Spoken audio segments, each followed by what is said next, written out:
Bueno, buenos días a todos y buenas tardes en el caso de España. Para mí es un honor darles la bienvenida a esta sexta reunión, a este sexto webinar 2022 para socios adherentes en formación que hacemos de forma conjunta desde Sochicar y Resisec. Yo soy Ana Lafón, que soy secretaria de Resisec, del Comité de Residentes de la Sociedad Española de Cardiología. Para mí es un placer estar aquí con todos vosotros. Soy residente de cardiología en Salamanca y espero aprender con todos vosotros de un tema que es sin duda muy interesante, que es la fibrilación auricular en escenarios complejos. Me acompaña el doctor Víctor Rosell, que es presidente de la Sociedad Chilena de Cardiología y Cirugía Vascular, que todos sin duda conocen, y que voy a cederle la palabra para que presente a los ponentes y panelistas que nos acompañan en esta mesa de hoy. Muchas gracias, Ana. Para mí también es un agrado y un placer volver a compartir este espacio junto a Resisec de la Sociedad Española de Cardiología. Hoy nos convoca un tema bastante interesante. Tenemos expositores y panelistas que nos ilustrarán sobre este tema y nos contarán sobre su experiencia. Así que vamos a dar paso a quienes están encargados, a los residentes por parte de Chile, de presentar dos casos clínicos que un poco van a contextualizar este tema. En primer término, el doctor Leonardo Velázquez. Él es residente de cardiología en el Hospital Clínico de la Universidad Católica de Chile. Muchas gracias, Leonardo, por participar. También hará una presentación del caso clínico la doctora Constanza Rifo. Ella es médico internista, residente de cardiología de la Universidad de Chile, Campo Clínico Hospital San Juan de Dios. Y quien nos va a ilustrar sobre el tema luego de la presentación de estos dos casos clínicos es el doctor José Francisco Gil, médico residente de cardiología en el Hospital Clínico de Valladolid y vocal del Comité de Residentes de la Sociedad Española de Cardiología. Ellos van a trabajar en la primera parte, así que agradezco la participación de cada uno de ustedes. Y la doctora Lafón va a dar lugar a la presentación de quienes van a actuar como panelistas. Bien, pues como panelistas tenemos la suerte de contar con tres grandes especialistas y con especial interés en arritmias.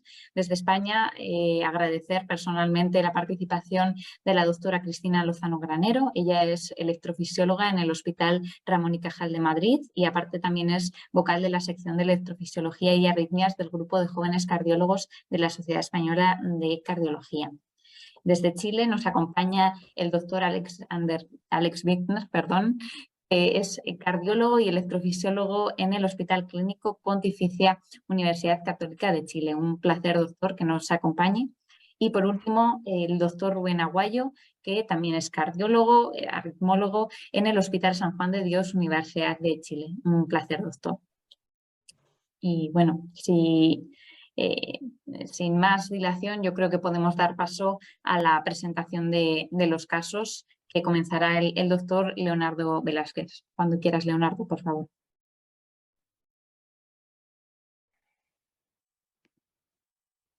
¿Se ve bien? Perfectamente. Perfecto. Ya. Permiso. Vamos a...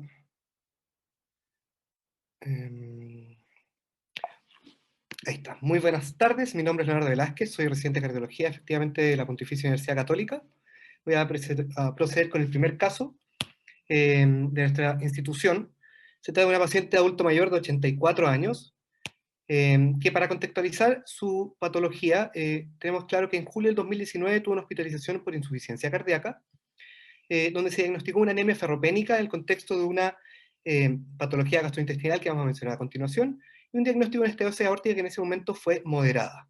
Posteriormente, en mayo del 2020, tuvo una caída a nivel con un TEC leve y una hemorragia subaracnoidea, y finalmente, cuando llega nuevamente a nuestra institución, en junio de 2022, fue hospitalizada por un edema pulmonar agudo. Respecto a la estenosis aórtica, como les había mencionado, fue diagnosticada en 2019, y un ecocardiograma en esa oportunidad evidenció una estenosis aórtica degenerativa moderada, asociada también a una insuficiencia mitral. En el ecocardiograma de seguimiento en relación a sus valvulopatías de diciembre de 2021, En esta proyección parasternal eje largo podemos ver ambas valvulopatías, donde se evidencia efectivamente la insuficiencia mitral moderada. Y en este zoom, en esta misma proyección, podemos ver esta valvulopatía aórtica con velos engrosados hiperecogénicos, con movilidad, o sea, con apertura disminuida, y a la interrelación con el Doppler podemos ver efectivamente una aceleración a nivel de la válvula aórtica. En el eje parasternal, eje corto, podemos nuevamente evidenciar los elementos degenerativos de esta valvulopatía, nuevamente ver la apertura muy disminuida de esta, y podemos ver 3 comisuras en esta proyección, que evidencia que era una válvula tricúspide. Respecto a la aurícula, en ese momento estaba severamente dilatada, con un volumen indexado de 63 ml por metro cuadrado. Respecto a la función ventricular, en este 2, 4 y 3 cámaras, podemos ver que esta estaba conservada, una fracción de eyección por Simpson biplano que da alrededor del 60%, sin alteraciones segmentarias evidentes en esta imagen. En ese contexto, cuando se hospitalizó el año 2019, ingresó inicialmente por una anemia severa con una hemoglobina de 6,5. El perfil de fierro evidenció una ferritina muy baja en 10, así que se realizó un estudio de tubo para evidenciar de dónde estaba perdiendo, de dónde eran estas pérdidas, con lo cual el estudio endoscópico lo que demostró fue esta ectasia vascular antral gástrica, que pueden ver acá a continuación, que básicamente es una dilatación de los vasos que no obedece a una fisiología de hipertensión portal. En ese momento se manejó con Ferrinject, con cargas de fierro, y al seguimiento nos dábamos cuenta que la respuesta en la hemoglobina no había sido tan adecuada como se esperaba, por lo que se sospechaba aún que podían haber aún pérdidas ocultas. En ese contexto, nuevo estudio que se realizó evidenció nuevamente estas ectasias conocidas y se planteó la coagulación con argón plasma en agosto del 2021, logrando la estabilización de su hemoglobina. Como les contaba, en mayo del 2021 esta paciente tuvo una caída a nivel, con un TEC leve, no fue en contexto de un síncope, solamente se tropezó, y el golpe encefálico evolucionó con una fractura no desplazada de la órbita izquierda, una hemorragia subaracnoidea parieto-temporal derecha pequeña, y un hematoma extracraneano periorbitario y frontal izquierdo moderado, que fueron de manejo médico, se manejaron solo en intermedio neurológico, vigilancia neurológica, sin necesidad de intervención quirúrgica. Desde un ingreso y ya la primera hospitalización, nuestra paciente había estado en seguimiento por los equipos de geriatría, y lo que destaca de su valoración geriátrica integral son algunos puntos acá rescatados. Es una paciente que tenía una buena red de apoyo, desde el punto de vista mental solo tenía algunas quejas de memoria, que constituían un deterioro cognitivo que no tenía necesidad de iniciar fármacos, era independiente en las actividades básicas de la vida diaria, pero dependiente en las instrumentales dado por un Lotton 2 de 8. De sus síndromes geriátricos destaca un importante síndrome de caídas, especialmente la última que determinó un TEC leve y una hemorragia subaracnoidea, un screen de fragilidad en 3 y un score de fragilidad al CFS que le da una fragilidad leve. Los medicamentos con los que la conocimos fue con un poquito de bisoprolol, inhibidores de SGLT2, estatinas en dosis bajas, diuréticos, furosemida, omeprazol por su patología gastrointestinal y suplementos de fierro. Y el cuadro con el cual la volvemos a conocer en nuestra institución fue el siguiente. Ella estaba oligosintomática previo a esto, capacidad funcional 2. Ingresa por un cuadro de disnea rápidamente progresiva de 24 horas de evolución. En el servicio de urgencia se evidencia una paciente taquicárdica, hipertensa, taquimneica y desaturando, un examen físico con crépitos bilaterales, yugulares incurgitadas, edema bilateral, y un soplo sistólico en el foco aórtico que ya tenía frémito a esta altura. Se constituye un diagnóstico de trabajo, un edema pulmonar agudo, y se plantea ventilación mecánica no invasiva y diuréticos en bajas dosis, en el contexto de su patología aórtica conocida. Un electrocardiograma de ingreso, que vemos una taquicardia complejo angosto, un eje normal, alrededor de 130, 150, hipertrofia ventricular izquierda, algunas alteraciones de la repolación ventricular y un PR límite, presión sinusal. Una radiografía congestiva, con hilios prominentes, redistribución de flujo hacia los ápices y derrame pleural bilateral. Exámenes que lo que más destaca es un leve deterioro de su función renal, que en el contexto de una paciente enflaquecida también le da una enfermedad renal crónica etapa 3 de base, una troponina positiva inicial que hizo un delta positivo a las 3 horas en 2:30, un ProEP 6000, y una hemoglobina que había caído casi 2 puntos en relación al histórico de la paciente, en 7.4, sin compromiso de las otras líneas medulares.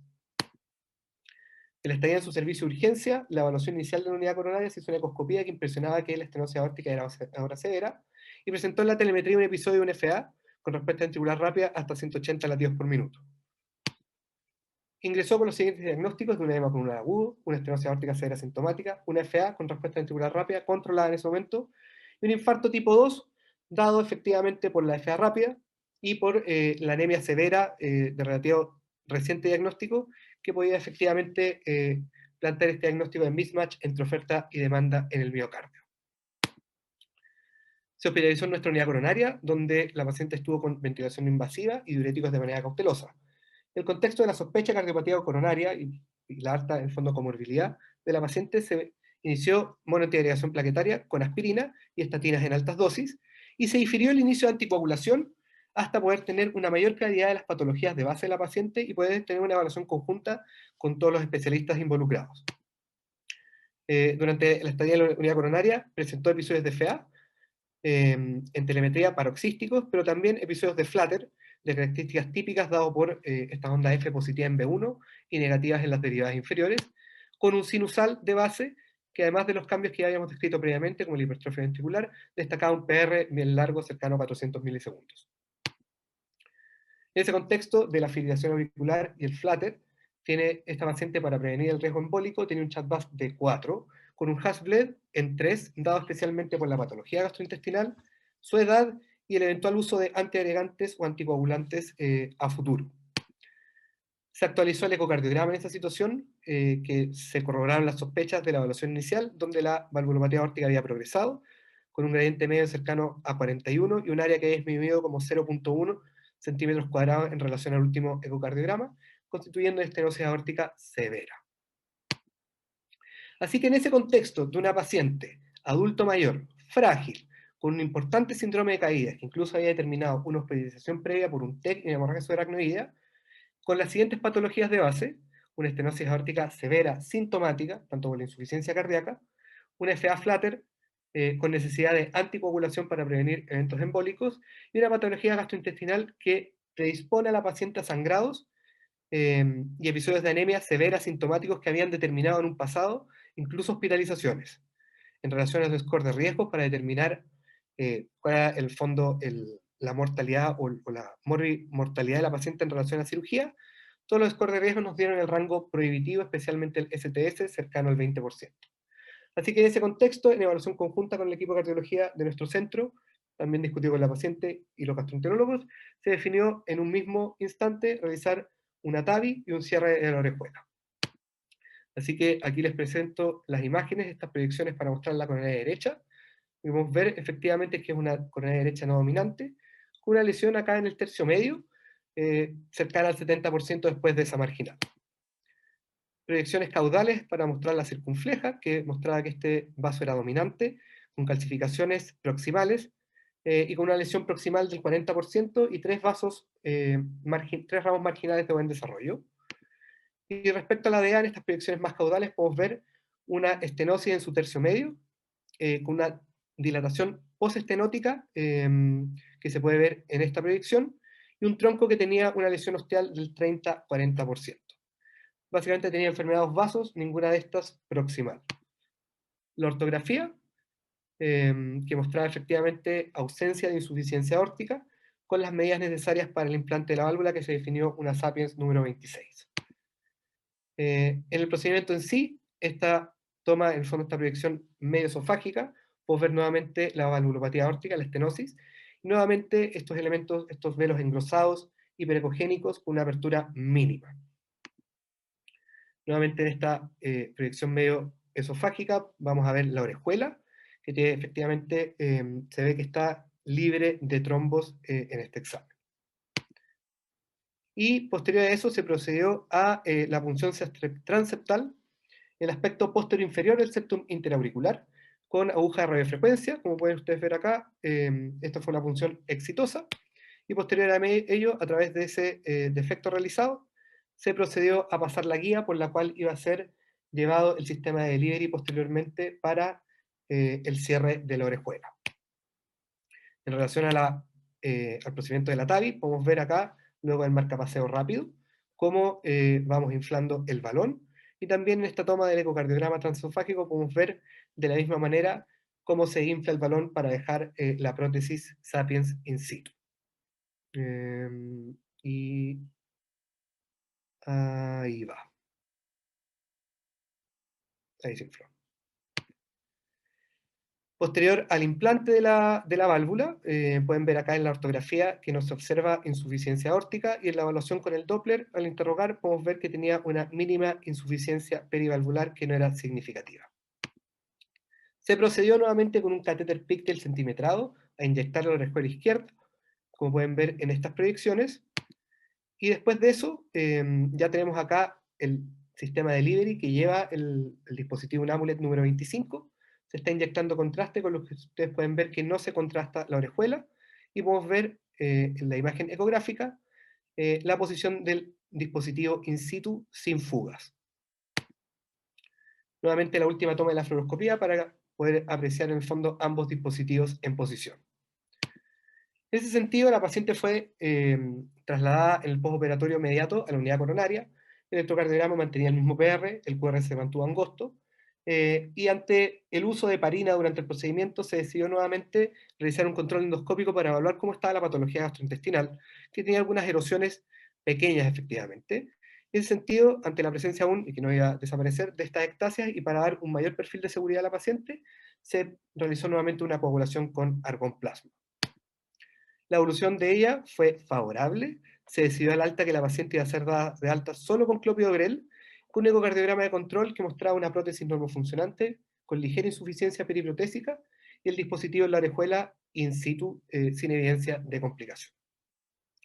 La paciente fue dada de alta, y probablemente en relación a las conductas tomadas con esta paciente, el tiempo también dio la razón, ya que menos de un mes después la paciente llegó una caída a nivel, no fue un síncope, efectivamente se tropezó, y arribó al servicio de urgencia con una fractura subcapital de cadera derecha, que requirió hospitalización, suspensión transitoria de clopidogrel para ser sometida a una artroplastia de cadera.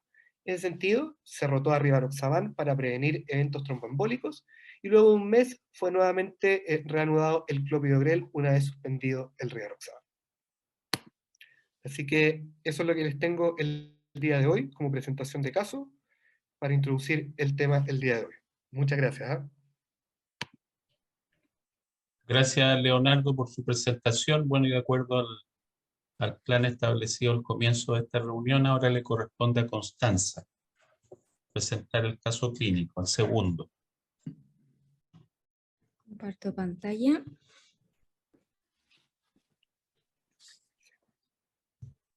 ¿Se puede ver bien?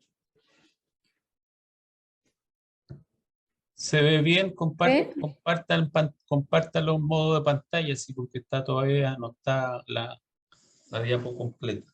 A ver, En modo de presentación, quiero decir. claro.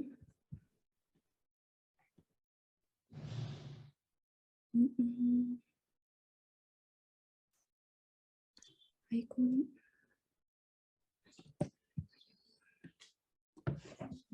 ¿No se ve? Puede ser en vista o abajo en el modo de presentación en la parte inferior derecha.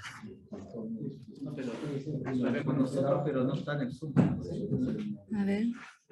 Se ve bien, Constanza. Lo único que se ponga como presentación, justo al lado donde tienes el zoom abajo, Sí. ahí. Ahí no se ve. Ahora debería cargar, no se ve. Se ve la pantalla.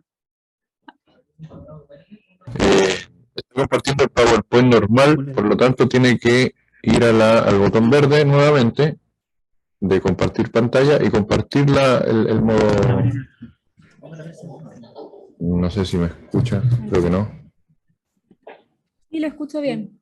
Lo Eso, pongo ahí sí, en modo pantalla. correcto, pero el Zoom no lo toma, por lo tanto tiene que ir nuevamente al botón verde de compartir pantalla y cambiar a la presentación completa en pantalla completa.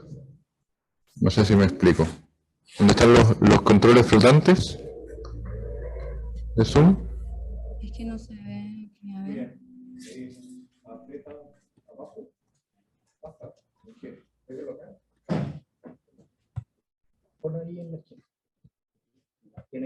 ¿Ahí está tu problema? Es que no me da para hacer eso, ¿viste? Pero tú lo podéis ver ahí. En presentación con diapositivas. Que a veces que ¿Cómo? PowerPoint da problemas. tienes que... Porque... Disculpen, perdón. Pero yo el mouse ahí, porque está duplicada. ¿Puede ver los controles flotantes de Zoom?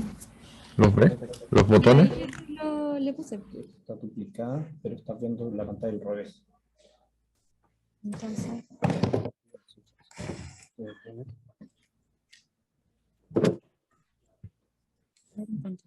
¿Cómo te saliste? ¿Ahí? ¿Ahí? no, esa es la modo pantalla No, y tampoco. no lo comparte, ¿ves?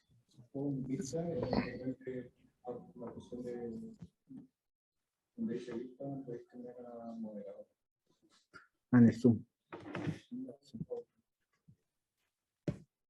A ver, qué raro. Sí. Constanza, igual se ven las diapositivas, no se ve en modo de presentación. Si tiene dificultad en pantalla, ahí está. Ahí ¿Ahora está, sí? perfecto. Ahí está. Ya, sí. No lo Es que lo conecto. estamos compartiendo acá en el auditorio, entonces por eso ahí hay un tema de las pantallas. Pero bueno, ahora sí. Soy la doctora Constanza Rifo, les voy a iniciar la presentación de el segundo caso clínico de la reunión.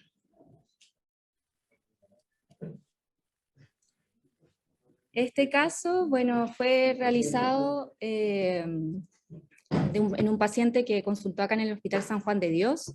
Su primera consulta fue en abril del año 2019. Es un paciente de sexo masculino de 66 años, sin antecedentes mórbidos conocidos. Dentro de sus antecedentes quirúrgicos contaba solamente una hernioplastia inguinal derecha y nefrectomía izquierda por litiasis. No tenía consumo de fármacos. Y antecedente destacable, un tabaquismo con un índice paquete de año de 54, sin otros antecedentes de relevancia. El paciente previamente asintomático, por lo menos por lo que él decía, y realiza su consulta en un servicio de urgencia de una institución privada, donde él comienza con un cuadro de dolor retroesternal tipo opresivo, un EVA 8 de 10 sin irradiación, que se presentó mientras caminaba, asociado a palpitaciones, diaforesis y mareos. Se le realiza un electrocardiograma de ingreso, donde destaca una fibrilación auricular con respuesta ventricular rápida, una frecuencia más o menos de 150, con imagen igual de una probable isquemia subendocárdica, pared anteroapical. Por lo tanto, se indica un manejo inicial de síndrome coronario agudo sin supra, y se traslada a un centro, en este caso, que tenga disponibilidad de hemodinamia, que fue el Hospital San Juan de Dios. Se realiza un ecocardiograma de ingreso ese mismo día, donde destaca en este caso en la válvula aórtica, una válvula con velos engrosados y calcificados, apertura limitada, una gradiente máxima de 158 y un gradiente medio de 89, con un área valvular de 0,4, un reflujo leve, una aurícula izquierda dilatada con un volumen indexado de 41, buena función sistólica y sin alteraciones de motilidad segmentaria, y el resto sin mayores hallazgos, una insuficiencia mitral leve, cavidades derechas normales y sin signos de hipertensión pulmonar. Se realiza coronariografía, que la verdad de esperar no tenía lesiones angiográficas significativas. Por lo tanto, este cuadro clínico lo más probable es que era en contexto de esta FA con respuesta ventricular rápida de ingreso, que fue debut, y una valvulopatía aórtica con criterio quirúrgico, con estenosis aórtica severa. Así que se solicita el estudio preoperatorio y se programa al paciente para cardiocirugía. Bueno, acude durante la misma hospitalización a cirugía cardíaca. El paciente se realiza un reemplazo valvular aórtico, una prótesis trifecta número 23, una bioprótesis, más ampliación de anillo con técnica de ENIC, esto dado principalmente por los hallazgos intraoperatorios del paciente, que técnicamente requirió hacerse esa ampliación para ocupar el tipo de prótesis, y además se hizo un reemplazo aórtico de aorta ascendente con una prótesis de Acron número 32, porque además dentro de sus exámenes preoperatorios destacaba un aneurisma de aorta ascendente de 5,5.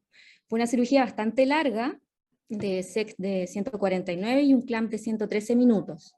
A pesar de todo eso, el paciente salió en bastante buenas condiciones, tuvo una extubación precoz, no tuvo uso de drogas vasoactivas en un inicio, pero empezó a hacer episodios nuevamente de fibrilación auricular, que se intentaron manejar más farmacológicamente con amiodarona sin lograr una respuesta, y luego se tuvo que hacer manejo con cardioversión eléctrica, pero a pesar de que volvía a ritmo sinusal, luego caía nuevo en fibrilación auricular.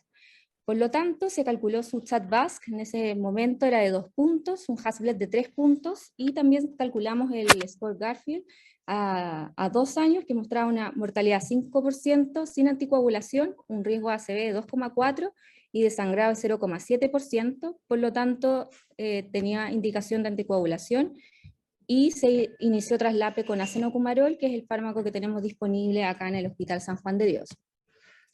Respecto al control ambulatorio, la verdad justo vino la pandemia, así que el seguimiento fue parcial, el seguimiento clínico en ambulatorio, pero de acuerdo al registro que tenemos de su tratamiento anticoagulante, tenía un buen control adecuado, de hecho mantenía INRs entre 2.1 a 2.4 durante su evolución, hasta que, bueno, en abril de este año presenta un cuadro clínico que se caracterizó por una plegia braquial izquierda, más una paresia crural izquierda M1, asociada a superficial. Lamentablemente no tenemos las pruebas de coagulación del ingreso del paciente, pero se realizó un escáner de cerebro que mostró una lesión córtico-subcortical temporo-occipital derecha, con un hematoma, en su interior, en su espesor, que alcanzó un volumen de 18 ml, que se vacía el sistema ventricular, terminando un hemoventrículo. Ahí se puede visualizar mejor el hematoma. Con el efecto de masa. No tenía indicación neuroquirúrgica de ingreso, más que nada observar y vigilar, y se realizó también estudio con un angiotac de cerebro, que la verdad no mostró hallazgos patológicos, no mostraba malformación arteriovenosa, ni tampoco aneurisma, lo que apoyaba la hipótesis que probablemente este sangrado en sitio atípico, por ejemplo, para buscar una causa hipertensiva, lo más probable es que este sangrado haya sido en contexto de el uso de anticoagulantes. Durante su hospitalización en neurología, bueno, obviamente se iniciaron sus indicaciones de neuroprotección y neurovigilancia, inició neurorehabilitación además, y destaca además episodios que siguió haciendo de FA con respuesta ventricular rápida, que aquí tenemos un ejemplo de uno de sus episodios durante su hospitalización, donde destaca un FA con respuesta ventricular rápida hasta frecuencias de 160.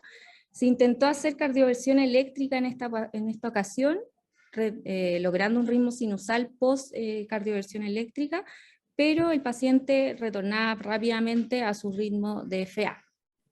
Se controló con un ecocardiograma transtorácico y transesofágico.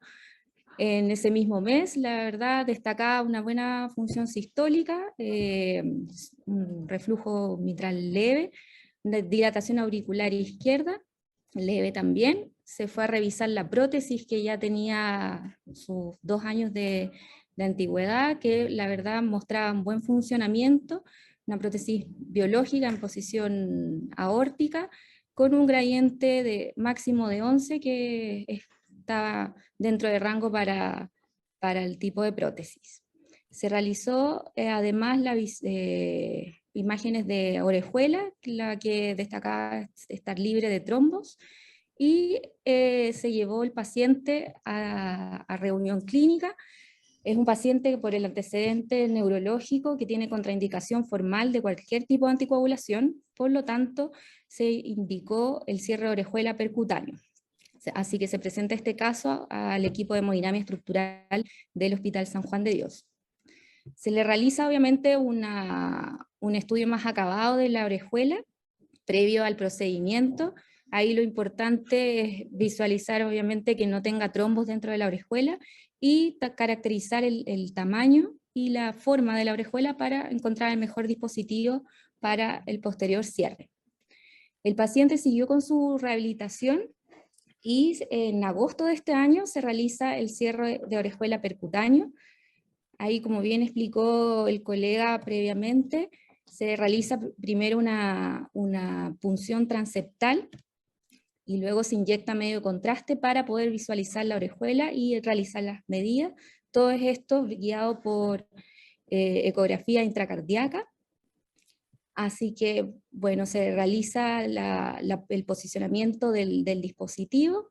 Se hacen pruebas, obviamente, de seguridad para ver que esté en la posición correcta, y después se procede a la liberación. Se ocupó un dispositivo Amplatzer Amulet de 20 milímetros, y ahí en la imagen ya se puede ver posicionado en la ubicación correspondiente.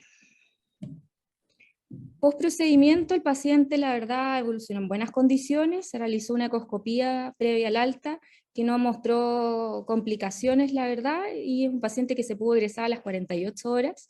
Mantiene una rehabilitación neurológica, principalmente dada por la secuela que tuvo, que es una paresia braquial izquierda. Además, mantiene sus controles en el policlínico estructural del Hospital San Juan de Dios, con obviamente pendiente realizar un ecotransesofágico para determinar que no tenga ninguna complicación y que esté bien posicionado el dispositivo que se colocó. Así que ese era el caso clínico que tenía para presentarles.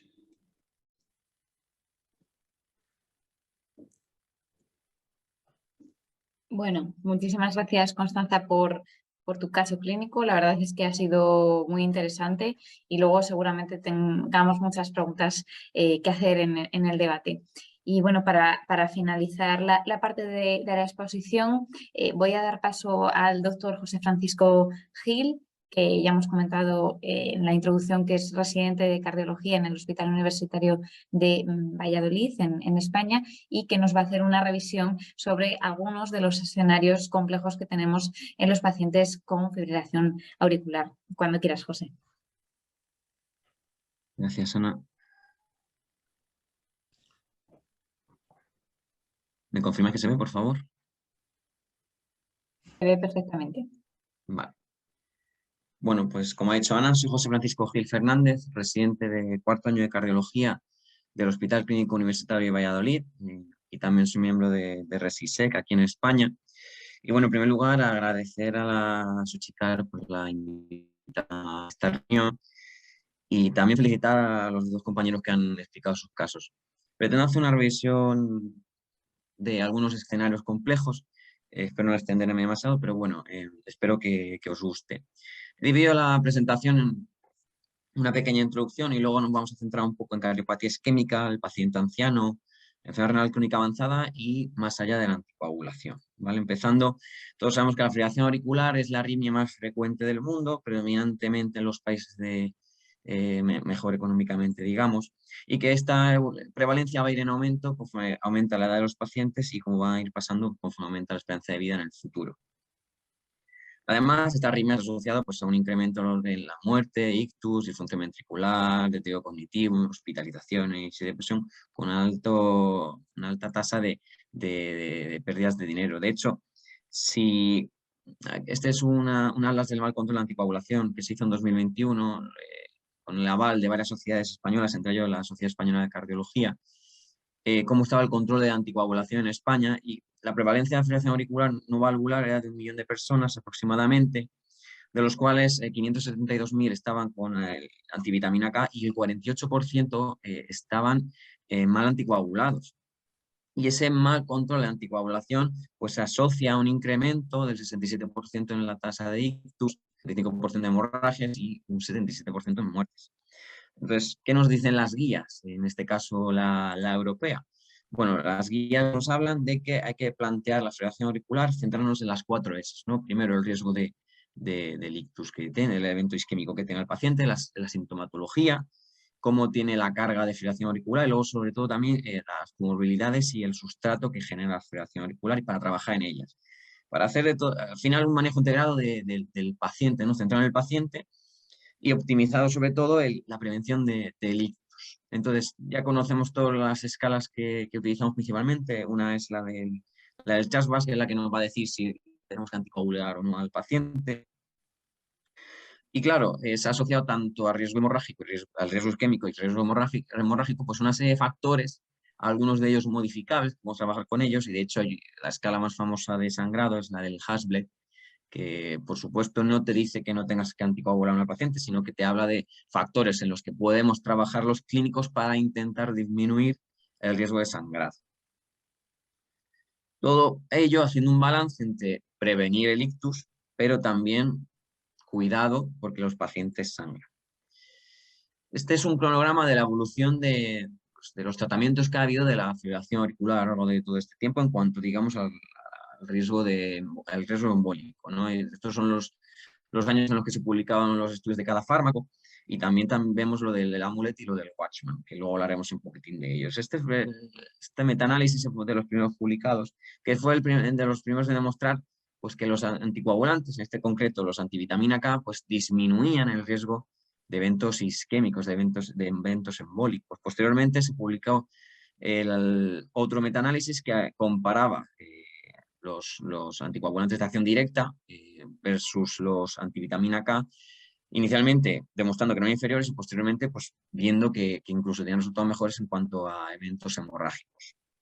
Entonces, ahora vamos a hablar un poquito de la cardiopatía isquémica, y pues ya estaba hasta hace hasta hace nada, vamos, prácticamente todavía se discute qué estrategia utilizar en los pacientes que tienen cardiopatía isquémica, si tengo que poner triple terapia, doble terapia, ¿qué hacemos? ¿No? Las guías lo que recomiendan actualmente son utilizar la combinación de un nuevo anticoagulante con la estrategia simple de un solo antiagregante, ¿no?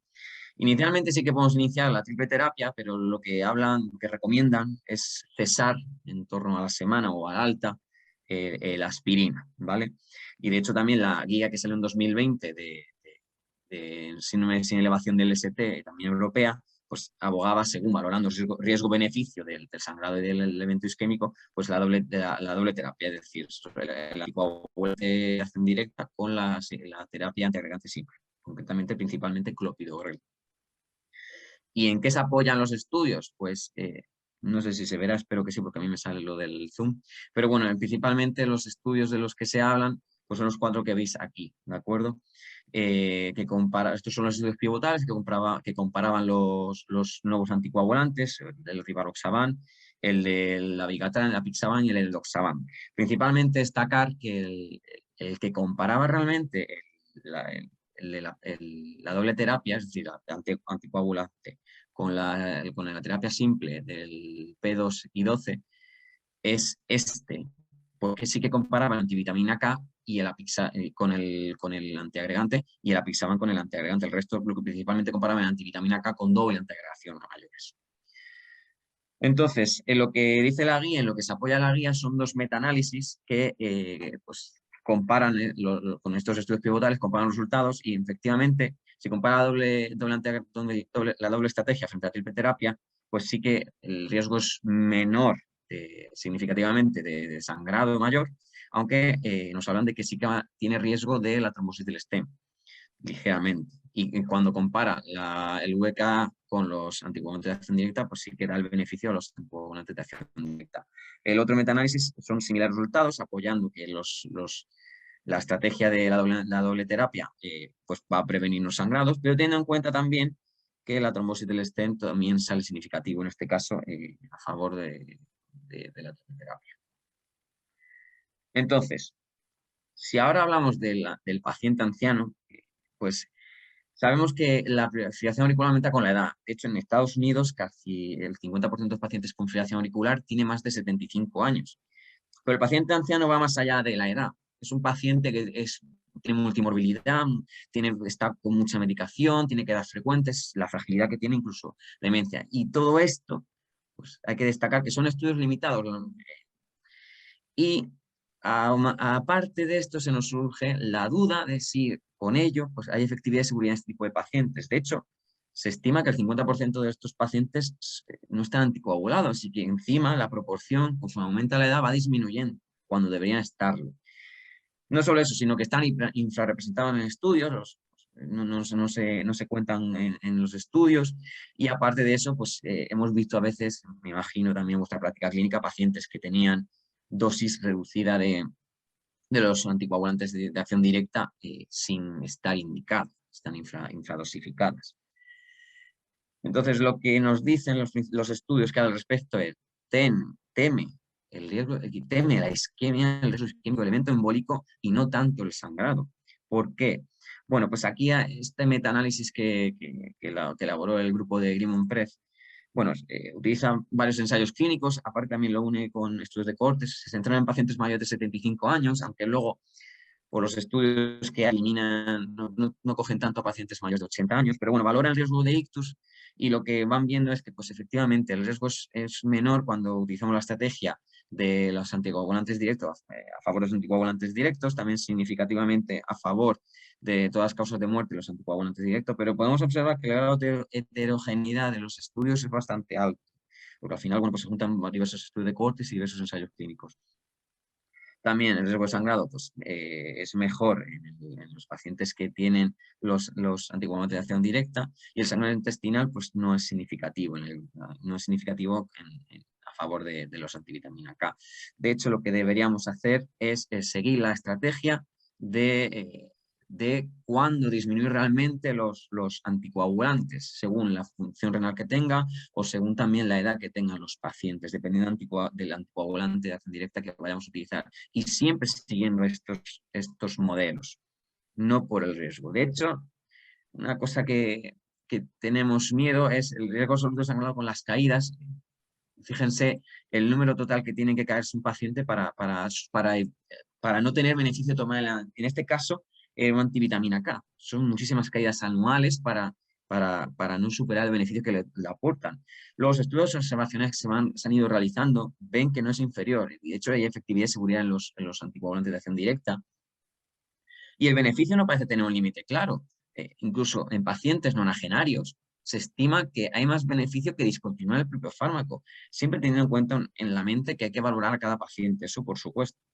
Luego, respecto a los pacientes que están polimedicados, pues un análisis post-hoc que se hizo de Aristóteles y del Rocket AF, pues vieron que incluso con 5 fármacos no eran inferiores los fármacos, seguían dando beneficio a este tipo de pacientes previniendo los eventos. Y de hecho la guía pues nos habla, aunque no se moja demasiado, la guía nos dice que según la evidencia, los ensayos clínicos, el metaanálisis y los largos que se han hecho de este tipo de pacientes apoyan la anticoagulación.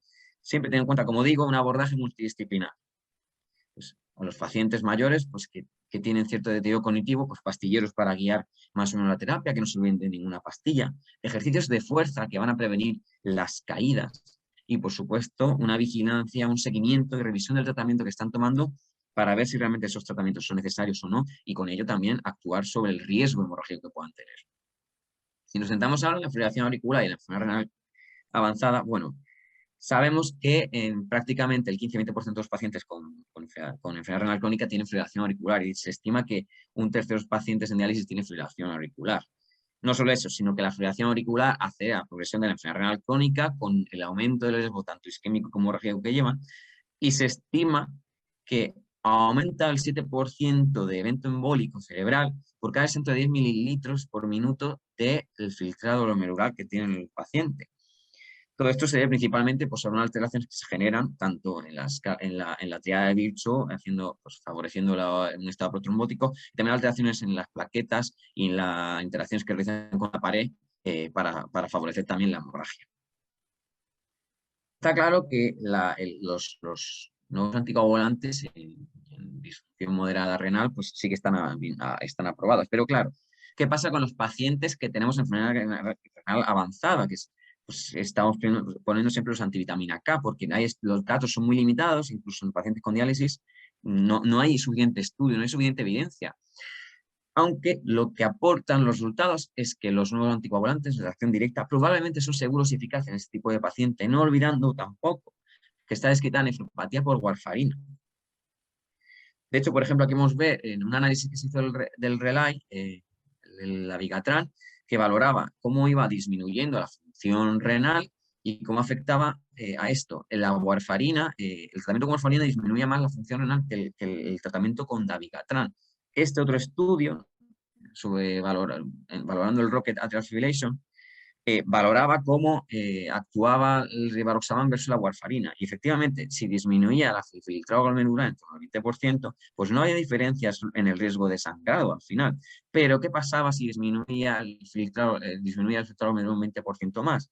Pues que veíamos que el riesgo de ictus o embolismo aumentaba en el tratamiento con warfarina con respecto al del rivaroxaban. ¿Y qué pasa con los pacientes con enfermedad renal muy avanzada? Bueno, pues aquí podemos ver este metaanálisis que evaluaba el tratamiento con rivaroxaban y no encontró diferencias significativas en cuanto a la enfermedad renal avanzada, incluso en hemodiálisis.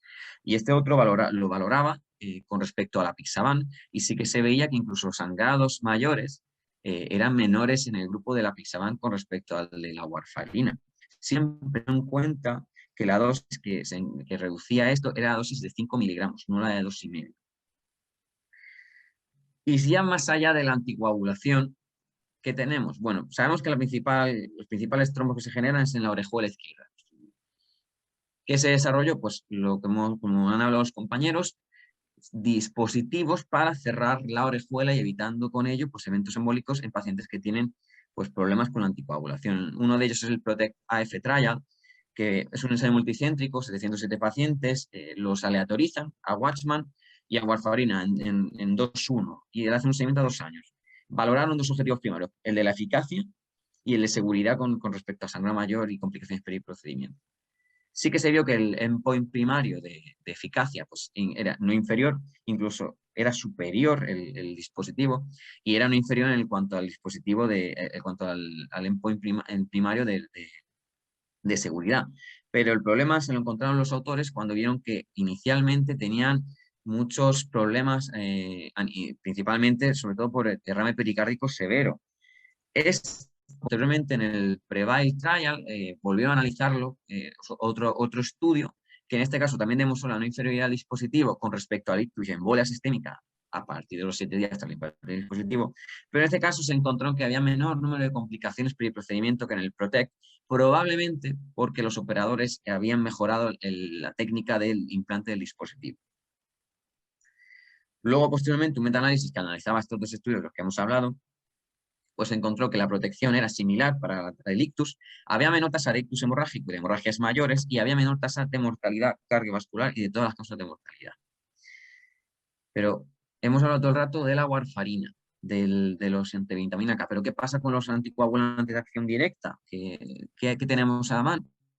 Pues aquí tenemos otro estudio, en este caso es multicéntrico, el PRAG, que son 10 centros de la República Checa, el diseño de una inferioridad, y cogieron a pacientes de alto riesgo, lo que consideraron como alto riesgo, pacientes que tuvieron hemorragia y que requerían intervención o hospitalización, paciente con evento embólico a pesar de estar en tratamiento anticoagulante, o pacientes con Chasbach mayor a 2 o un Hasbled mayor a 1.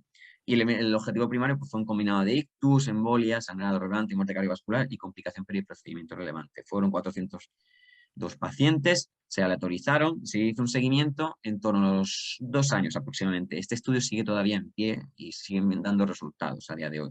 ¿Y qué es lo que obtuvieron? Pues que no era inferior el dispositivo, no había diferencias en el ictus ni en muerte cardiovascular y sangrado, aunque si observamos aquí había una tendencia a menor sangrado, aunque la P no era significativa, no hace con procedimiento en el caso de a favor del dispositivo. Pero claro, estamos poniendo dispositivos, ¿cuánto cuesta esto? Esto también hay que verlo a veces por los sistemas sanitarios que tenemos. Pues a partir de 6 años se estima que los anticoagulantes de acción directa llegan al mismo precio que los anticoagulantes. O sea, el dispositivo llega al mismo precio que los anticoagulantes. Y a los 8,5 años, los antivitamina K, teniendo también en cuenta no solo el precio del dispositivo, sino los recursos humanos y todo lo que ello conlleva. Por ello, la guía de práctica clínica, tanto la europea, también la americana, con una clase 2B, con un nivel de evidencia B, pues valora que en pacientes que tengan contraindicación para anticoagulación de manera crónica, pues el implante de estos dispositivos. Pero claro, esto no tiene en cuenta los estudios del último estudio que hemos hablado.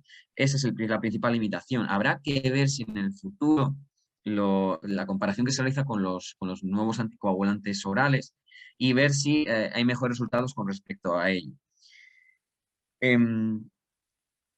A 5 años veremos los resultados del PRAGE, pero de momento estos son los datos que tenemos y bueno, pues eso más o menos ha sido todo. Espero que os haya parecido interesante y bueno, pues muchísimas gracias por vuestra atención.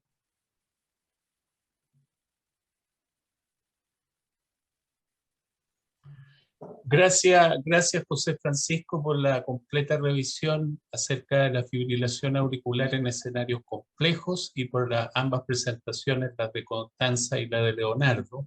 Llega la hora de incorporar a nuestros panelistas, así que les vamos a dar la palabra para que se refiera si tienen algún comentario o alguna consulta respecto a la presentación de los casos clínicos. Recordemos, tenemos a la doctora Cristina Lozano, al doctor Alex Bittner y al doctor Rubén Aguayo. Doctora Lozano, si tiene algún comentario, alguna consulta que hacer respecto de los casos clínicos que fueron acá presentados.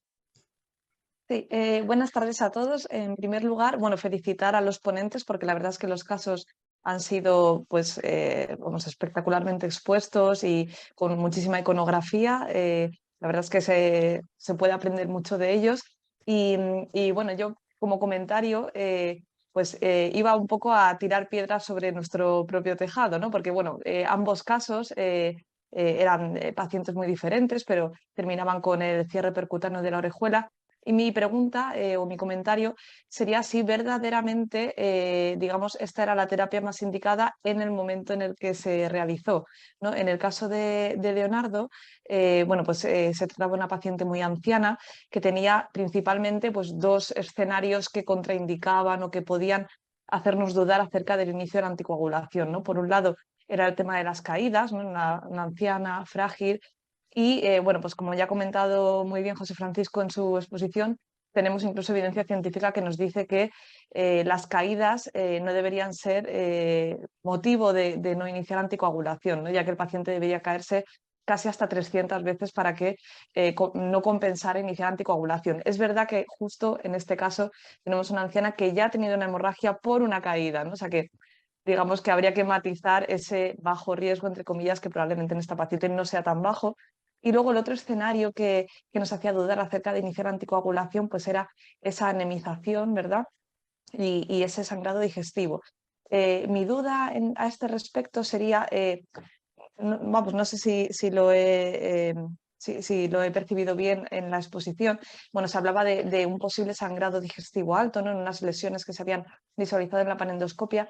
La verdad es que a mí me genera dudas en este caso, dado que ninguna de las panendoscopias parece que se hubiera observado un sangrado activo en aquel momento y se trata de una paciente con una estenosis aórtica severa, ¿no? Entonces recordemos la posibilidad del síndrome de Heide, ¿no? que tantas veces se asocian a estos pacientes, ese sangrado por angiodisplasias intestinales que pueden estar en intestino grueso o delgado y que podría parcialmente solucionarse con la resolución de la estenosis aórtica, en este caso con la TAVI. Entonces quizá pudiera haberse demorado la decisión acerca de no anticoagular o cómo anticoagular a la resolución de la estenosis aórtica.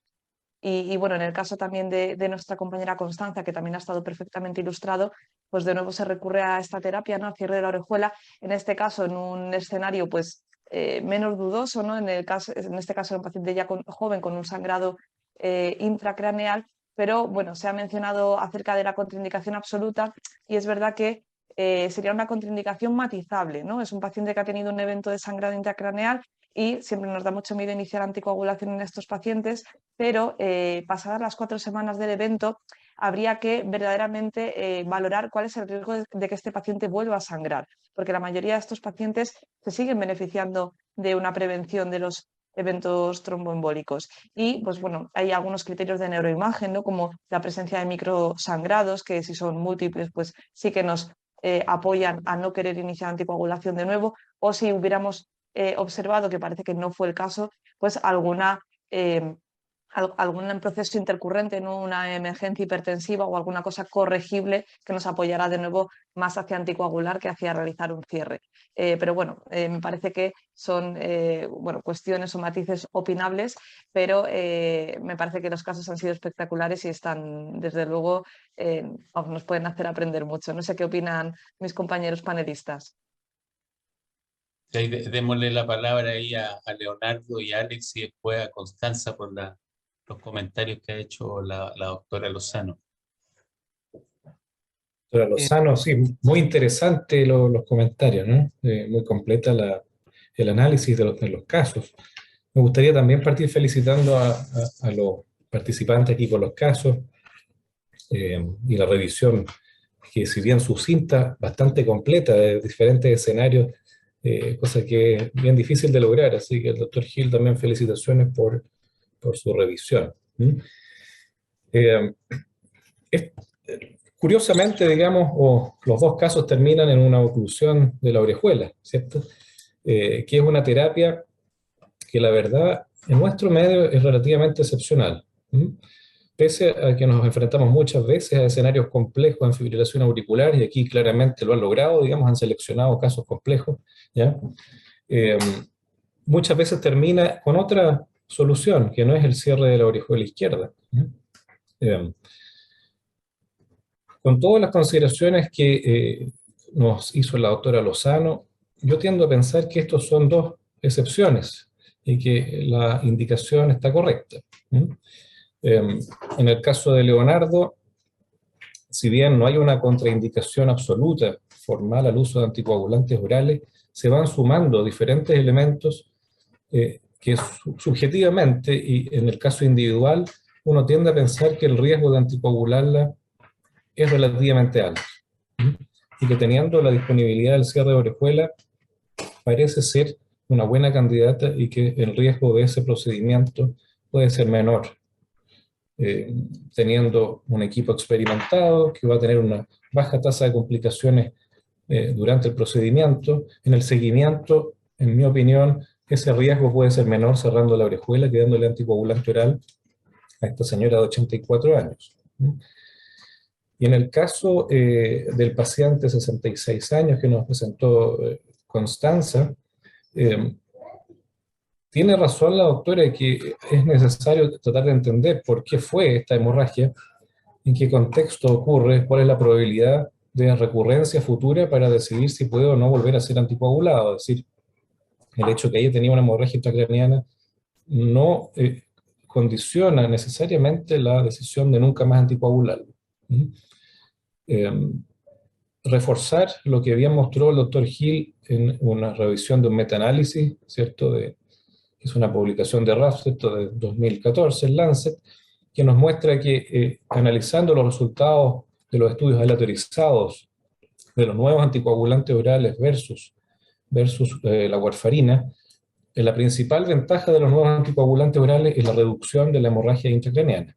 Así es que probablemente este mismo caso deberíamos usarlo como un testimonio de lo que puede ocurrir, digamos, frente al uso de anticoagulantes orales como complicación para obtener un mayor financiamiento por parte de nuestro ministerio, de nuestros servicios de salud, a anticoagulantes orales directos. Sabemos que el riesgo de hemorragia intracraneana se reduce en aproximadamente un 50%. Hasta ahí lo voy a dejar por ahora para no monopolizar la discusión. Rubén. Hola, bueno, felicitar a Leonardo y a Constanza y al doctor Gil por las presentaciones. La verdad es que muy interesante. Nuestra especialidad y la medicina moderna, digamos, está lleno de números. La verdad es que estamos llenos de trials, ¿no es cierto?, meta-análisis, números, digamos.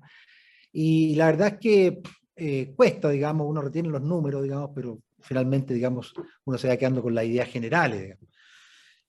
Tengo un par de comentarios con respecto al primer caso que presentó Leonardo, que no tiene mucho que ver, digamos, probablemente con la fibrilación, o sea, con la anticoagulación. Pero es interesante porque ustedes son todos cardiólogos jóvenes que probablemente hacen turno, y esta paciente, digamos, es muy interesante porque ella, una paciente mayor, con insuficiencia cardíaca, probablemente etiología valvular, que tenía esta anemia y que tenía una estenosis aórtica moderada, pero que sin embargo al parecer progresa y que llega en edema agudo de pulmón, ¿ya?, en el contexto de una taquiarritmia, probablemente una fibrilación auricular rápida. es muy interesante, digamos, porque estos pacientes, digamos, los que hicimos turno, hoy día están ustedes a cargo de las unidades coronarias, los pacientes con estenosis aórtica, o más bien con corazón rígido, puede ser cardiopatía hipertensiva o miocardiopatía hipertrófica, toleran muy mal la pérdida del ritmo sinusal. Entonces, una de las primeras cosas que uno tiene que hacer cuando recibe a estos pacientes, sobre todo si la data, digamos, el inicio de la arritmia, digamos, de las últimas horas, intentar interrumpir rápidamente la arritmia, ¿ya? Son los pacientes que se benefician de una cardioversión eléctrica. Si no pueden, bueno, probablemente al día siguiente hacer imágenes y rápidamente interrumpir la arritmia, porque los pacientes con corazones hipertróficos, rígidos, con disfunción diastólica fundamentalmente, toleran muy mal la pérdida del ritmo sinusal, que fue lo que pasó con esta paciente. El otro comentario es que, siendo una paciente mayor con una estenosis aórtica severa, en que sabemos que está infiltrado, digamos, todo el anillo aórtico, probablemente deformado con calcificación, sabemos que el nodo AB está muy cercano, ¿ya? De hecho, en las complicaciones, digamos, de la estenosis aórtica, del bloqueo AB completo o de la cirugía de recambio valvular aórtico. Entonces, a pesar de que no se ha documentado en esta paciente pausa, digamos, tiene 2 caídas, que Leonardo fue muy enfático en decir a nivel. A veces no es tan fácil precisar las caídas a nivel. Esto perfectamente podría haber sido un par de cuadros sincopales, el del TEC y el de la fractura de cadera. De tal forma que de repente, digamos, estos pacientes requieren un monitoreo un poquito más intenso, digamos, porque a veces nos podemos encontrar con bloqueo AB que no necesariamente, digamos, son permanentes, pueden ser paroxísticos con PR, ¿no es cierto?, límite o ligeramente prolongado, porque claramente, digamos, los 2 episodios que ha tenido esta paciente de caída, digamos, de caída que pareciera, digamos, que fueran 5 por lo violento, uno con un TEC y el otro con fractura de cadera, pudieran tener, digamos, a lo mejor, pudieran tener resolución, digamos, con el implante de un marcapaso. A nosotros nos ha pasado muchas veces que en pacientes mayores, en los cuales tenemos síncope recurrente y tenemos un electro no muy alterado, hemos optado, cuando el síncope es categórico, o sea, una pérdida brusca y transitoria de la conciencia con pérdida del tono postural y recuperación rápida, esto que nosotros le llamamos que se le apagó la luz al paciente, es muy de ausencia de perfusión cerebral. Y muchas veces nosotros sin tener la documentación, le hemos colocado un marcapaso a estos pacientes y la verdad es que, ¿no es cierto?, no han vuelto a presentar los episodios sincopales. Eso como comentario del primer caso. La verdad es que los 2 casos son bastante, el caso de Leonardo y el caso nuestro acá, son bastante excepcionales por la mala evolución que tuvieron, digamos, ¿ya? Porque nosotros sabemos que el ACV hemorrágico no es lo más frecuente que vemos, lo que habitualmente vemos cuando hablamos de fibrilación auricular son ACV isquémicos, ¿ya? Y estos 2 pacientes tuvieron entonces una evolución bastante tórpida, uno, digamos, bueno, ambos 2, digamos, con probablemente a lo mejor con ACV, digamos, isquémico, con transformación hemorrágica, y que claro, los hace como pacientes bastante complejos, un escenario clínico complejo, muy lábiles, ¿ya? Y la verdad es que es difícil, a pesar de que muchas veces nosotros con estos pacientes nos apoyamos mucho, con el neurólogo además, estamos tomando las decisiones cardiólogo y neurólogo, se hace cuesta arriba cuando un paciente ha tenido un hematoma subdural, ya una hemorragia cerebral importante, digamos, el reinicio de la anticoagulación. Y sobre todo hoy día en una etapa de la medicina en la cual efectivamente disponemos de muchos recursos, ¿ya? Y sobre todo también en una medicina, digamos, que se ha ido de a poquito, digamos, judicializando, o sea, los problemas médicos legales son cada vez mayores, probablemente poco en España, poco en Chile, pero ustedes saben que en los países donde la medicina es fundamentalmente privada, digamos, los abogados están encima, digamos, para ver qué se hizo y qué no se hizo y cómo anduvieron las cosas, digamos. Entonces, disponiendo del recurso, me parece que los 2 pacientes fueron bien seleccionados, digamos, la decisión que se tomaron los grupos, digamos, para adoptar el cierre de la orejuela, digamos, que de alguna forma nos deja relativamente tranquilo, digamos, con respecto a la no necesidad de tomar anticoagulante. Toda la evidencia que hay acá es evidencia tipo C. Esto es opinión de experto. Aquí no hay metaanálisis, digamos, de pacientes con hemorragia intracerebral que fueron para un lado y que fueron para otro. Aquí estamos hablando, digamos, de lo que nos ha tocado ver, los pocos casos en la Católica, en el San Juan y probablemente, ¿no es cierto?, lo que les pasa también en España. Pero, claro, cuando uno se queda con la idea de estos dos pacientes que son son de la vida real, pero no es el paciente habitual que vemos, ¿ya?, con fibrilación auricular y con accidente cerebrovascular, que sabemos que es fundamentalmente isquémico, uno no nos podemos quedar con la idea, digamos, de que los anticoagulantes son los malos de la película. En realidad, hoy día ha habido toda una evolución también en el tratamiento anticoagulante. Hoy día estamos usando cada vez más los anticoagulantes directos, que claramente han demostrado no ser más eficaces. La eficacia es bastante parecida a la warfarina y a la cenocumarol, pero sí han demostrado, ¿no es cierto?, mayor seguridad, sobre todo en estos pacientes, en estos dos pacientes que estamos presentando.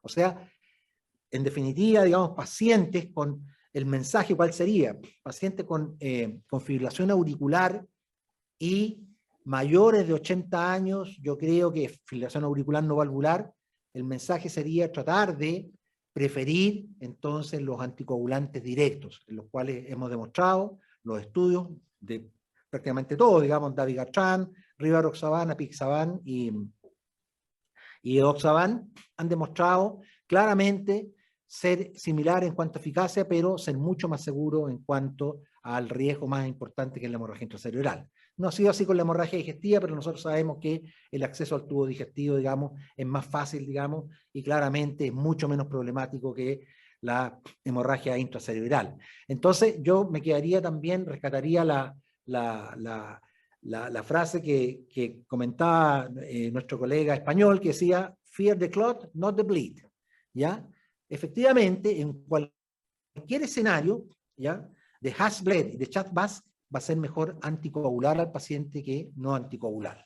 Nosotros sabemos que si el paciente tiene un Hasbled alto, es una referencia para tratar de modificar esos factores de riesgo y no para, ¿no es cierto?, evitar o sacarlo del beneficio que significa la anticoagulación. Así que en cualquier escenario de Chat-Bas y Hasbled, yo creo que los pacientes deben ser anticoagulados, y es más, probablemente por lo que contaba nuestro colega español, que es lo mismo que nos pasa acá, digamos, hasta hace algún tiempo, digamos, un paciente mayor de 80 años uno lo dejaba fuera de la anticoagulación. No, porque es viejito, porque tiene riesgo de caída, porque tiene un poquito de inestabilidad de la marcha, porque se marea. Bueno, nosotros sabemos que el Chat-Bas justamente a ese paciente le da 2 puntos. O sea, el paciente mayor de 75 años tiene justamente un Chat-Bas mayor, y la edad hoy día, más que un elemento, digamos, para no darle anticoagulante, es un elemento más para darlo, porque le da al paciente un Chat-Bas más alto. Lo dejo hasta ahí, digamos, y a lo mejor aparecen otras preguntas. Gracias. Bueno, muchísimas gracias, doctor Aguayo, por su presentación. Sin duda, cuando se publiquen los datos del registro del estudio de la autorizada Stroke Close que están haciendo los compañeros del Instituto Karolinska, sepamos un poco mejor qué hacer en estos pacientes con hemorragia intracraneal. Me parece que el doctor Bittner quería hacer una intervención, que tiene la mano levantada. Efectivamente, sí, muchas gracias. Bueno, hemos hablado de la anticoagulación, del cierre de orejuela, pero hay otros aspectos de estos casos complejos, ¿no? El manejo de la fibrilación auricular no se limita a la anticoagulación o a la prevención de eventos tromboembólicos. Quería preguntar acerca del segundo caso en particular, ¿no? Es un paciente de 66 años con el reemplazo de la válvula aórtica por estenosis severa, con una aurícula izquierda dilatada, pero con un volumen de 41 ml por metro cuadrado, ¿cierto? Es decir, no tan tremendamente dilatada, y con fibrilación auricular repetida, refractaria a fármacos, con impacto clínico, ¿cierto? Concuerdo plenamente con lo que describió el doctor Aguayo, que pacientes con ventrículos hipertróficos, con disfunción diastólica, son pacientes, digamos, aquellos los que portan este tipo de ventrículos que no toleran muy bien la fibrilación auricular, y creo que es un buen candidato para una ablación de fibrilación auricular, ¿ya? Si bien no es el candidato originalmente visualizado como óptimo, ¿cierto?, aquel con prácticamente ausencia de cardiopatía estructural y paroxismos que terminan solos, ese es el candidato óptimo para la ablación, pero hoy día sabemos que pacientes con insuficiencia cardíaca, con repercusión clínica más allá de los síntomas de fibrilación auricular, pueden ser aquellos que más se benefician de la ablación. Así que yo sería partidario de ablacionarlo y me gustaría someterlo aquí a discusión.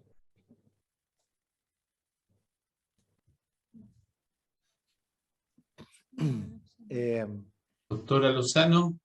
Sí, Y bueno, pues estoy completamente de acuerdo con el comentario del doctor Binder.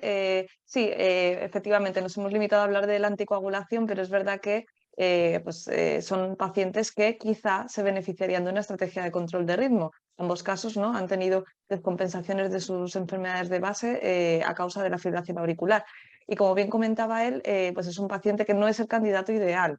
Cardiopatía estructural, fibrilación auricular que es persistente en muchos casos, que ha necesitado cardioversión y aurícula izquierda severamente dilatada, si mal no recuerdo, del ecocardiograma, pero es un paciente joven y que está sintomático. Por tanto, tendríamos que adoptar una estrategia de control de ritmo y sabemos que la ablación tiene una tasa de efectividad en el control de ritmo o en conseguir ritmo sinusal a largo plazo pues mucho mejor que los fármacos antiarrítmicos y con menos efectos secundarios.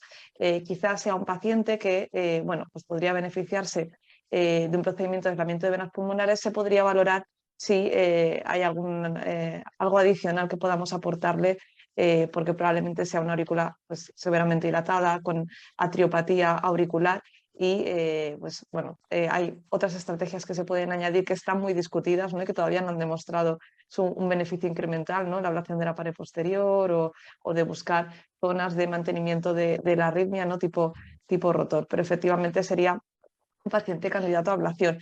Y por qué no en ese sentido también el caso del doctor Velázquez, ¿no?, que era una paciente muy anciana, pero que había presentado tanto fibrilación auricular como flúter común. Entonces, bueno, pues le hemos hecho dos cosas muy invasivas, ¿no?, que son colocar una TAVI y un cierre de orejuela, pero quizá podríamos haber hecho también pues, una medición de HV, ¿por qué no? Tenía un PR prolongadísimo, ¿no?, en una de las ocasiones que se le hizo un electrocardiograma, y valorar si sería candidata a implante de marcapasos, ¿no?, para prevenir asistolia, como ya comentaba el doctor Aguayo, ¿no?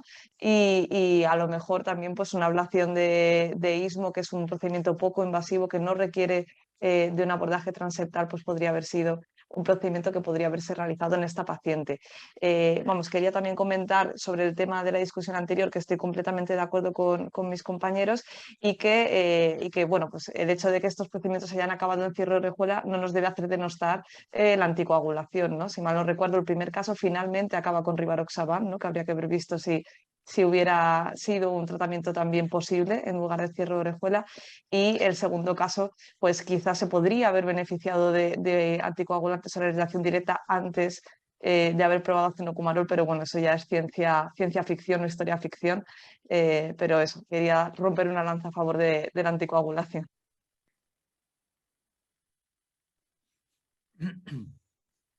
Yo estoy de acuerdo con lo que opina Alex.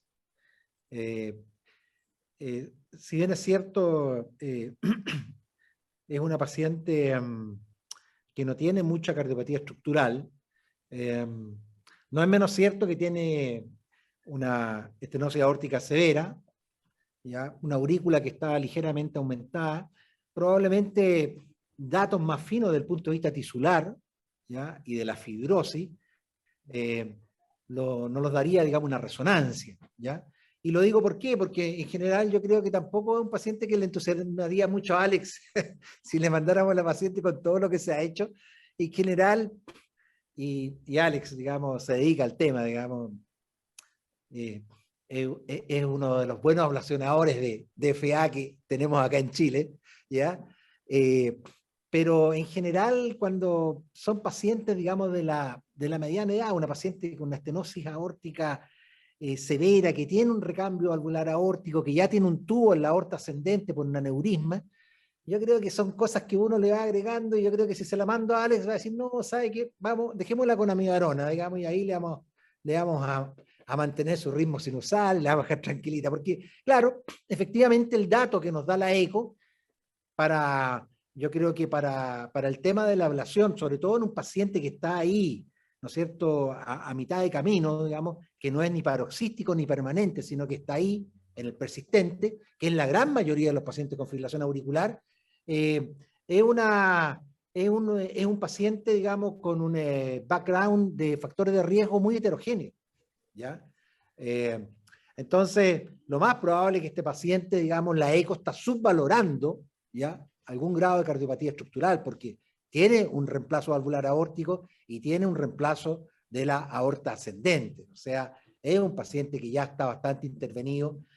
Y sabemos, digamos, que la ablación anda bien cuando el foco efectivamente viene de las venas pulmonares, porque lo único probado hasta el momento, después de muchas técnicas de ablación, es la ablación de los ostium de las venas pulmonares, digamos. Ese es el real beneficio, digamos.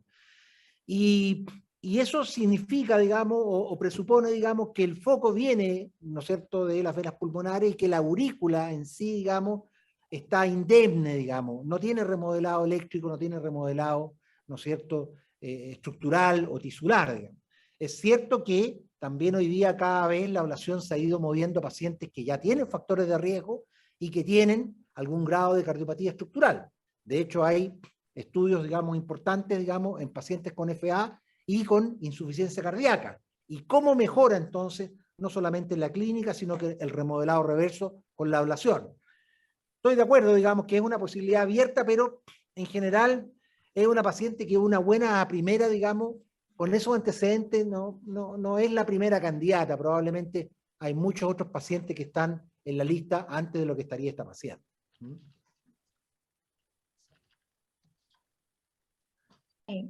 José, no sé si tienes un comentario, que veo que tienes la mano levantada.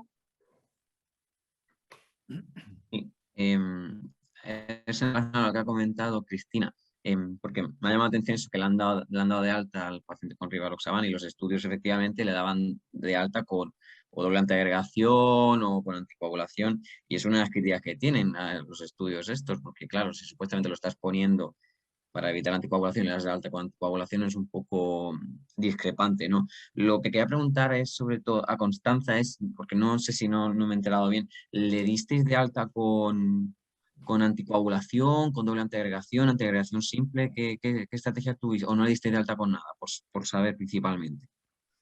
Post cierre de orejuela se fue alta con aspirina, la verdad, no se dejó anticoagulación por ningún motivo de nuevo.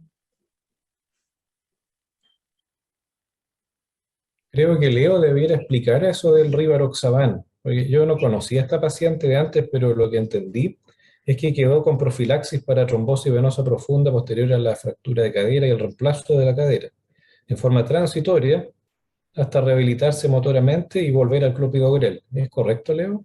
En dosis de 10 miligramos al día de rivaroxaban, digamos.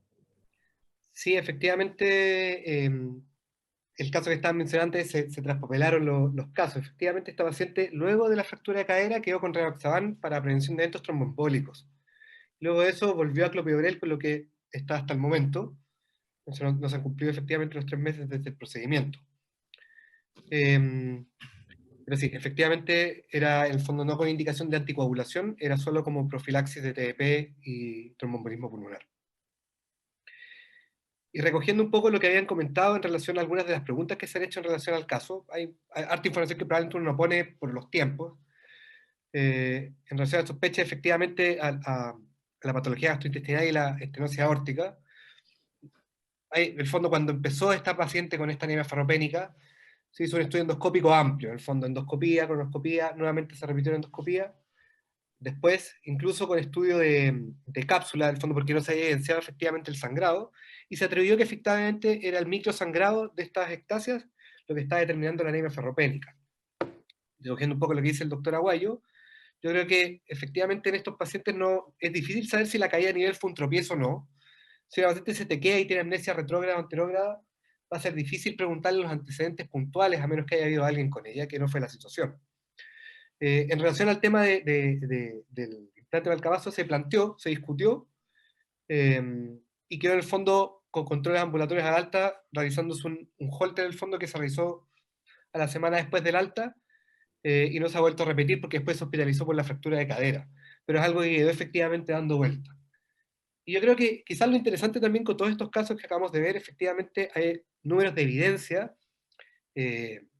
con grados de evidencia en relación a los distintos procedimientos, y las indicaciones en distintos puntos en relación a estos pacientes, pero quizás ambos casos son bien outliers, y que finalmente se mezclan un montón de cosas que hacen que probablemente las decisiones, más allá de llegar a la pura decisión de la guía, como dijo el doctor Bittner, sea probablemente la decisión de un equipo conjunto lo que prime.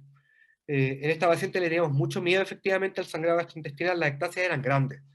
Si efectivamente no había habido evidencia de un sangrado, vieron en el fondo el tamaño efectivamente de la fotografía, y en el fondo las consecuencias que había tenido en las estadías previas, que se había hospitalizado efectivamente por la anemia, le teníamos mucho miedo efectivamente a un nuevo sangrado. Ahora, lo interesante probablemente también, hay otras consultas también que se plantean. Ya dijeron que el marcapaso, pero no sé, también pudiera uno discutir, bueno, ¿y qué haces con la cardiopatía coronaria? Tenía enfermedad de dos vasos también. ¿Qué hicimos con eso? También fue un tema que se discutió en su momento. Y solo lo que quiero recoger con esto es que la complejidad de estos casos lo que nos permite finalmente es entrar a estas discusiones, que yo creo que es lo rico de estos seminarios, de poder efectivamente ver distintos puntos de vista, tanto de la academia, de la evidencia, pero también un poco de las vivencias locales de cada grupo de trabajo. Eso como palabra. Gracias, Leonardo. Ha habido varias preguntas que se han ido contestando por los panelistas. Hay una que ha formulado la audiencia en relación al segundo caso, ¿por qué en el momento de hacerse la cirugía de sustitución valvular aórtica no se realizó un cierre quirúrgico de la orejuela o se hizo una cirugía de Mace? La verdad es que nos preguntamos lo mismo nosotros, pero revisando después el protocolo quirúrgico, fue una cirugía que tuvo la dificultad más que nada por los mismos hallazgos intraoperatorios de la válvula. De hecho, tuvieron que hacer una ampliación ahí del anillo para poder poner la prótesis, y eso también hizo que la misma cirugía demorara mucho más de lo habitual para este tipo de cirugía. Entonces pensamos que por ese lado no se pensó o no se pudo realizar la exclusión de orejuela en el mismo acto quirúrgico.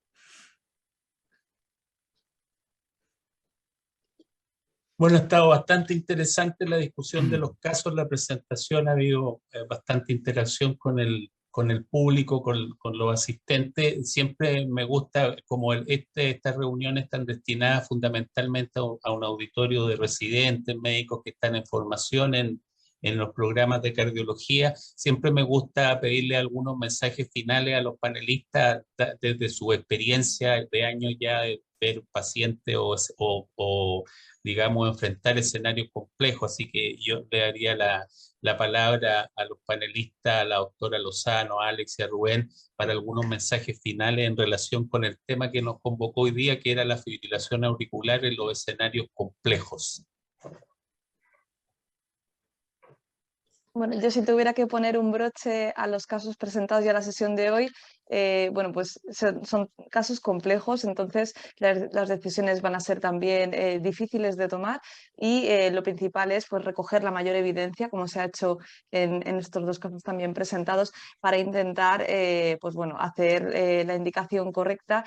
Y en este caso, aunque ha sido un procedimiento intervencionista, la verdad es que pues muy eficaz en ambas situaciones, pero bueno, yo creo que lo dicho es que no deberíamos denostar la anticoagulación oral, y deberíamos pues, presionar para que los anticoagulantes orales de acción directa estén más disponibles, y para que no existan los problemas de financiación que muchas veces tenemos, que veo que son comunes entre nuestros países.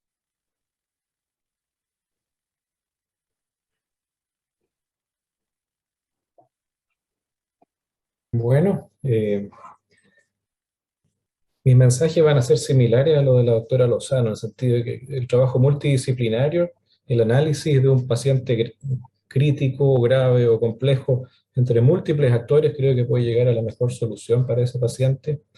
Así es que creo que es una muy buena práctica esa de ver con diferentes especialistas, diferentes subespecialistas dentro de la cardiología, recogiendo experiencias también personales de personas experimentadas, para tomar una buena decisión al paciente individualizado. Y lo segundo, estos casos un poco feos, ¿cierto? Con hemorragia intracraniana, con fracturas y con hemorragias, anemias y todo eso, tomarlo como algo que tenemos que tener siempre presente, ¿cierto? Complicaciones hemorrágicas de pacientes con fibrilación auricular, pero no lo tomemos como la regla y como algo que debe atemorizarnos o paralizarnos en nuestras decisiones. Y concuerdo que un mensaje final debería ser que la mayor parte de los pacientes con fibrilación auricular deben ser anticoagulados, que la anticoagulación oral es la terapia estándar hoy día para prevención de eventos tromboembólicos, y que los nuevos anticoagulantes o anticoagulantes directos tienen ventajas de seguridad, sobre todo, como decía Rubén, frente a los fumarínicos, salvo en prótesis mecánicas y en estenosis mitral moderadas o severas, donde todavía no hay evidencia de que sean seguros y efectivos, ¿ya? Así que esos dos mensajes creo que son los más relevantes. Hay muchas otras cosas relacionadas a la fibrilación auricular, pero creo que esto resume lo medular de lo que hemos conversado esta tarde. Sí, yo creo que es muy importante, ustedes que son médicos en formación, saber, digamos, de lo que estamos conversando hoy día es la parte final de todo un camino que viene durante años, probablemente mal controlado. ¿Y cuál es el mensaje? Trabajar con los médicos internistas, con los médicos generales para el mejor control de los factores de riesgo cardiovascular. O sea, la atención primaria, la prevención es fundamental. En Europa eso está claramente establecido. En nuestro país la verdad es que la atención primaria todavía está en un camino de desarrollo y nos queda mucho por hacer. Pero si controlamos bien a los pacientes hipertensos, diabéticos, obesos, dejamos de que dejen de fumar, digamos, y modificamos los estilos de vida, probablemente vamos a tener mucho menos enfermedad cardiovascular y sus consecuencias como la fibrilación auricular. Ahora, una vez que ya se produce la fibrilación auricular, es muy importante también el control de la enfermedad de base. El mejor tratamiento antiarrítmico, el buen tratamiento de la enfermedad de base, el buen tratamiento de la cardiopatía coronaria, ¿ya? De la cardiopatía valvular, de la cardiopatía hipertensiva. Es fundamental. Y cuando tenemos que tomar decisiones, digamos, en pacientes con FA persistente o permanente, no olvidarnos que los nuevos anticoagulantes llegaron para hacer un aporte, ¿ya?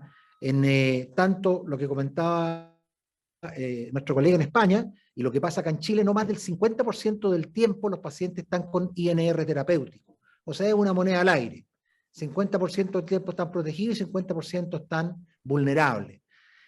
En el 90% de los pacientes con fibrilación auricular, que son FA no valvulares, claramente la mejor indicación son los nuevos anticoagulantes, son mucho más seguros, ¿ya? Con una eficacia similar, y sobre todo que permite liberarnos los pacientes de los famosos policlínicos de TACO, ¿ya?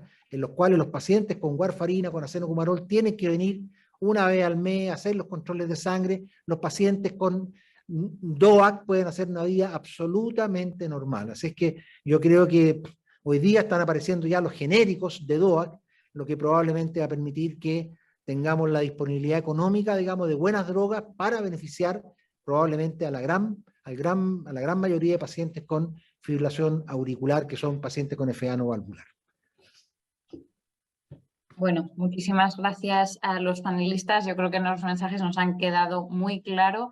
Creo que van a ayudarnos a mejorar nuestra práctica clínica a la hora de atender a los pacientes con esta arritmia, que son muchos de nuestros pacientes. Yo sin duda he aprendido muchísimo, seguro que mis compañeros allá en Chile y aquí en España también. Y bueno, de nuevo agradecer a Xochitl la invitación. Para nosotros es un honor estar aquí. Esperemos que se pueda repetir en próximas ediciones y que sigamos colaborando como hasta ahora. Y doy la palabra al doctor Rosell para que despida la reunión. Bueno, primero que todo reiterar los agradecimientos a los expositores de los casos, a Leonardo, a Constanza, al doctor Gil de España y a los panelistas, la doctora Lozano, el doctor Birner y el doctor Aguayo. La verdad es que hoy día estamos culminando con las reuniones del webinar de los residentes, de los socios adherentes de información que le llamamos nosotros acá en Xochitl del año 2023. Este año la verdad es que hemos seguido un camino un poco distinto, hemos decidido interactuar con otras sociedades a nivel internacional, partimos el camino con CONAREC de Argentina, seguimos con Carolina del Norte, Y finalmente terminamos este año con RECISEC. Creo que han sido experiencias enriquecedoras. Espero que el próximo año y los años que vienen podamos repetirlas. Y avisarles que vienen otros proyectos que involucran a los socios adherentes de información de la Sociedad Chilena de Cardiología para que estén atentos en las próximas semanas. Así que no me queda más que agradecer, Ana. Un saludo fraterno de acá de Chile, esperemos continuar trabajando. Le vuelvo a reiterar públicamente mis agradecimientos por su importante rol en concretar estas reuniones, así que no me queda más que despedirlos a todos y agradecer una vez más la participación de los panelistas, de los expositores y obviamente del público que nos ha acompañado en un número importante el día de hoy. Así que gracias, que estén muy bien y saludos nuevamente. Gracias. Muchas Chao. gracias. Chao, chao. Chao, chao. Gracias, hasta luego. Hasta luego. Bien.